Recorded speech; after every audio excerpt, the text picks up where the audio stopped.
coaching thought for the day. It is number 6 in the series of tips for how to become an instructional coach. So today's tip is shadow an instructional coach. Find an instructional coach in your building, in your district, in another district, and ask to shadow them for a day. That gives you an opportunity, whether it's a full day or a half day, to see what it's like in the shoes of a coach. It helps you see if there's something there that you would like to pursue, and if you really do want to be an instructional coach, because oftentimes there is a lot of other stuff other than just coaching that is involved in that role. In doing that, though, maybe you do a full day, maybe you do a half day.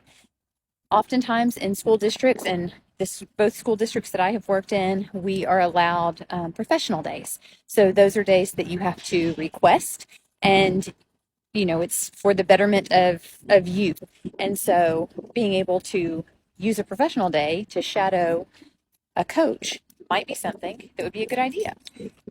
Now, if your school or district doesn't have professional days and you don't have that as an option, my suggestion would be use a personal day. So that does a couple of things. One, if it's something you really want to do, use that personal day if it's something you're serious about, because it helps you see, like I said, if it's a job that you would really enjoy doing, but it also lets you speak in your interview about how committed you are to being an instructional coach, that you pursued and gave up a day or a half day of your own personal time to go and shadow a coach. So there's just a lot to be gained from that. And like I said too, it also shows that you're motivated and that you're working toward that in an interview as well. So that's a really important thing.